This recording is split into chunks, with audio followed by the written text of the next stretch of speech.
उन्हाळ्याचं स्पेशल आंबे खाण्यासाठी गावाकडे जाण्याची एक मजा वेगळीच असते, नाही का? तुम्हाला सुद्धा हा अनुभव बऱ्याचदा आलेला असेल. आता उन्हाळ्याचे दिवस होते, लेकरांना सुद्धा सुट्ट्या होत्या आणि गावाकडे आंबे उतरलेले होते. त्यामुळं आम्हाला सगळ्याला गावाकडे आंबे खाण्यासाठी बोलवलं होतं. त्यामुळं मी आणि माझी नणंदबाई माझ्या सासरी चाललो होतो. इथे मस्त आम्ही प्रवासाला लागलो होतो आणि ओवी तिच्या आत्तूकडे बसली होती, कारण की मला गाडीत बसायच्या अगोदरच मळमळ सुरू होते आणि माझा हा नेहमीचा अनुभव आहे.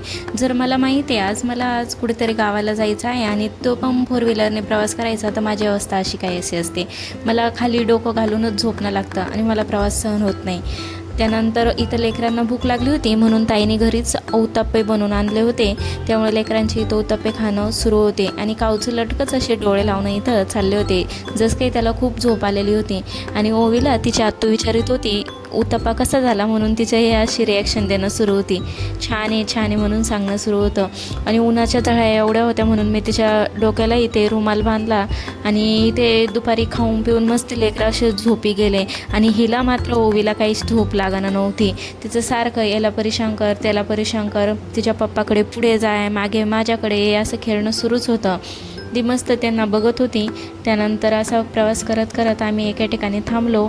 उन्हाळ्याचे दिवस असल्यामुळे रस्त्यात रस ज्यूस घेणं कंपल्सरीच असतं. त्यामुळे एका ज्यूस सेंटरवर आम्ही तिथे थांबलो आणि ओवीचं असं काहीसं ज्यूस घेणं सुरू होतं. आम्ही इथे मी, ताईने आणि लेकरांनी इथे पायनॅपल ज्यूस घेतला आणि ओवीच्या पप्पाने आणि दादांनी इथं लस्सी घेतली होती. आणि म्हणजे ठीकठाक होतं. उन्हातून असा प्रवास करून असं थंड भेटणं म्हणजे हेच खूप मोठं असतं. त्यामुळं कसंही जरी असलं तर त्याची चव अप्रतिमच लागते. आम्ही मस्त इथे असा ज्यूस एन्जॉय केला.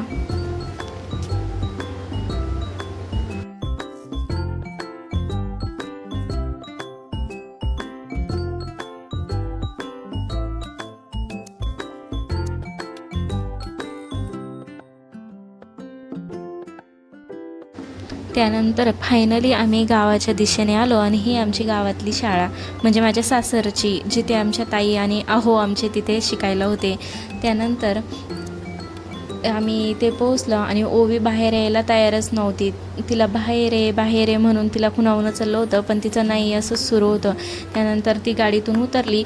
उतरली की लगेच रस्त्याने पळायला सुरू केलं, कारण तिला माहिती आहे आपलं घर कुठे. आणि तिला कसं आता सिटीमध्ये कसं लेकरांना एकाच ठिकाणी बोर होतं, आणि असं मोकळा रस्ता दिसला की म्हणजे आम्हाला लगेच जिकडे रस्ता दिसेल तिकडे पळायला आवडतं. आणि येताच माझ्या ह्या मोठ्या सासूबाई तिथे आम्हाला रस्त्यात दिसल्या. ते आता आभाळ आलेलं होतं म्हणून त्या अशा सरपण आणून ठेवत होत्या चूल पेटायला, कारण की आता गॅस भेटणं अवघड झालं म्हणून ते चुलीसाठी त्या सरपण आणत होत्या. आणि आमचं स्वागत करायला इथे आम्हाला मुंगूस मामा दिसला. आणि असं म्हणतात मुंगूस दिसणं सुद्धा शुभ असतं, म्हणून मी त्याला म्हणत होते मुंगूस मामा तोंड डाव. तर ते दाखवत होता आणि पळून जात होता. खरंच असं शहरामध्ये एवढं बघायला भेटत नाही ना. गावाकडे गेल्यावर खरंच एक वेगळा अनुभव आणि वेगळं निसर्ग सौंदर्य आपल्याला बघायला भेटतं. इथे आमच्या आईन त्या इथे चुलीवर स्वयंपाक करत होत्या. सगळ्या माझ्या सासूबाई होते आणि ओवी गेल्याबरोबर त्यांच्या मांडीवर जाऊन बसली.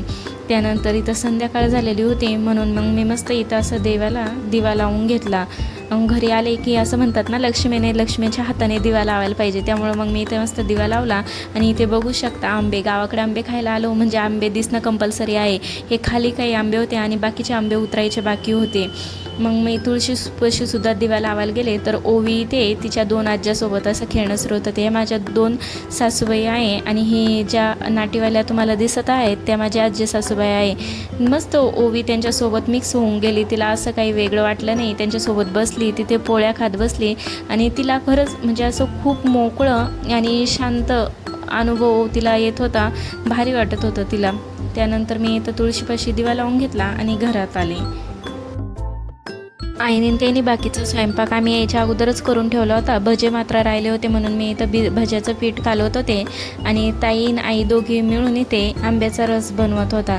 कारण ते आता घरचे आंबे होते म्हणून भरपूर सारे आंबे घेतले आणि ते एकटीला करायला जड जातं, म्हणून त्या दोघी मिळून तिथे रस बनवत होत्यात. आणि इथे मी तोपर्यंत भजे तळायला घेतले. म्हटलं कसं त्या दोघी ते करतात तोपर्यंत आपण इथं भजे काढायला घेऊया.